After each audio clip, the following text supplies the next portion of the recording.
So what we're going to be looking at today is how to manage a multi-generational workforce. I'm really looking forward to hopefully an open and frank debate. I'm looking for some of my confirmation bias to be challenged. I'm looking for some really good practical insight about how to deal with the challenge of multi-generational workforce.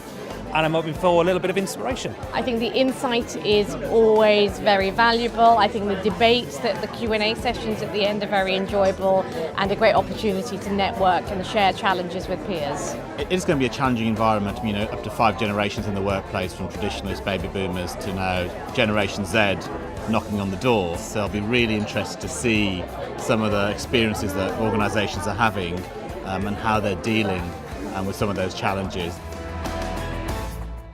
Good morning, everyone. Thank you very much for being here today for our discussion, which is going to be how to manage a multi-generational workforce. Is there a difference between what different generations think and how they behave? My team, the age range is from 26 to 70. The things that separate these different age groups are tone that you have to take when you talk to them.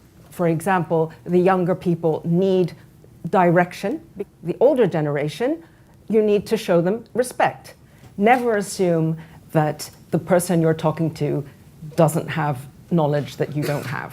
So I think the respect thing is an interesting one, because what I see is something slightly different, which is that younger people actually are very demanding of respect, but they also believe that respect needs to be earned. So they don't automatically feel that just because you're older, Yes. And my children make this point all the time, it's like, well, just because you're older, it doesn't mean, but actually I respect you because you've got something to bring to the party, but that respect does need to be earned. I think that people, I find that compared to my generation, that they're much more goal-orientated and they're in a hurry. So they want to be stretched. The other difference is the way they actually work is very different. They expect, which I think is great, much greater transparency of information. And so we're definitely having to rethink how we work, what tools we give them, what career paths we offer. But interestingly, we're having to work very hard with those middle managers who were in their 50s, who just don't get it and think a lot of these kids are just uppity kids. So there's a real tension there that needs to be kind of managed quite carefully, and we need to create better managers that are able to make sure that young people coming into the business can really fulfill what is some great potential. So Anton, I know you're a bit of a skeptic about this idea of generational difference. I am not skeptical about the generalisations that you make about large populations. What really deeply concerns me is the degree to which we believe these are truths. Consultancies and training companies and authors have made an awful lot of money by defining very, very tight boundaries and extraordinary differences between generation from generation. We in HR are a little bit of a sucker for simple models. And we hear them, we like them, we amplify them, and we rarely forget them when they become out of date. Has this changed the nature of hierarchy and expectation? The fact that people can do things that are new, that are outside the established hierarchy, do you think that helps people to think, I've actually got a very exciting career in front of me? There's sort of positives and negatives to it, right? The negative is you can't necessarily see what your professional life will look like in 5 years and 10 years and 15 years, but it also means that you have a huge amount of freedom to experiment. Tell me a little bit about the way you see companies managing the other end of the age spectrum. The recognition that with the compulsory retirement age going, organisations actually have had to think perhaps seriously around the notion of what is an extended working period. I would encourage an articulation of those things which, if you like, are acquired through age and experience. And let's not get hooked on technology fluency being the defining difference. You've heard our panelists, heard what they've got to say, and wanted to know if there are any questions or comments. What I find the most when we talk about multi-generations is we either talk about, like you say, the newbies that are coming through, or the leadership generation, which is sort of 50-odd. And we always forget about the middle group, which I always think is like middle child syndrome. How do we continue to ensure that that group is still engaged? Maria, you actually alluded to this, how we deal with the people in the middle. For me, it's about development, flexibility, and making sure that you're kind of pulling those people through and still developing them. Leila, if I can just ask you, how do you think we manage these people? I have a couple of colleagues who you would count in the middle generation, and they're very talented. One of them, her fear is that actually the priority is on promoting all those young people. And I'm telling her, no, no, no, on the contrary. And I do everything I can to put her up for opportunity. Anton? The reality for most organisations is that if you are in the middle of it, that's probably where you're going to be for most of the rest of your career. So how do you change and give them positive experiences and variety and the sense of growth whilst not necessarily moving up? And I think we are seeing in newer companies more greater focus on project-based working. You could actually be working for someone because they're leading the project team one day and they may be working for you, maybe simultaneously in a parallel project. Lila, when you look at your colleagues, do you think your team see themselves as climbing the ladder?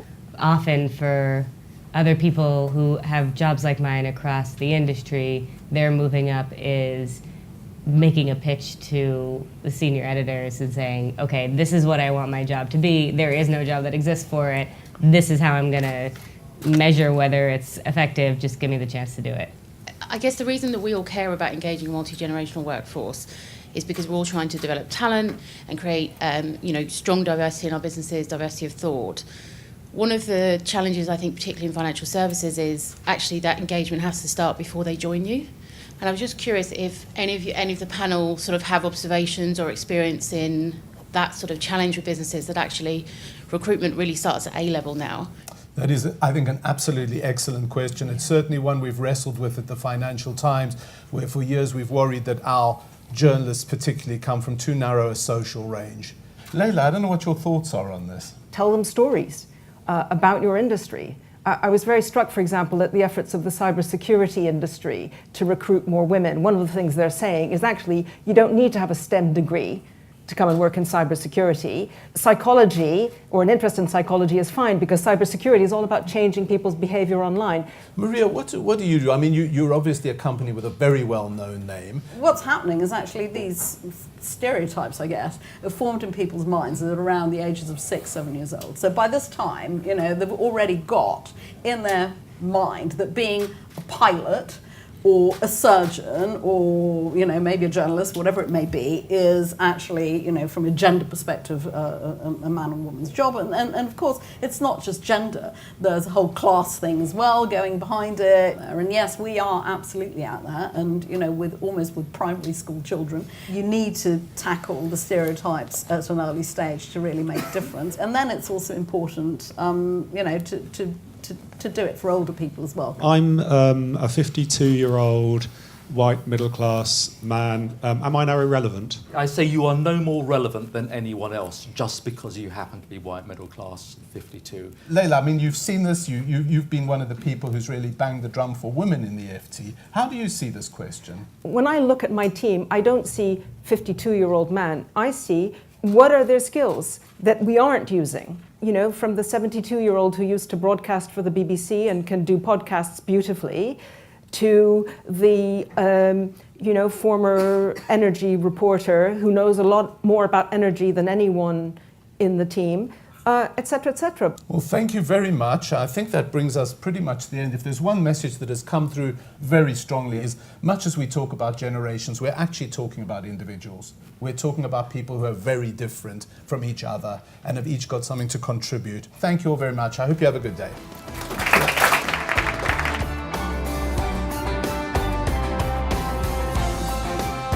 Well, this is the first one I've been to and I'm very impressed. Really insightful, very interesting and thought-provoking. I think the millennial issue is a universal hot topic at the moment, and so it was just interesting to hear expert views and to hear from other organisations as well. I think it's really topical. How we develop and look at our future recruitment and development, succession of our people is critical to our business. So I think it was really, really useful.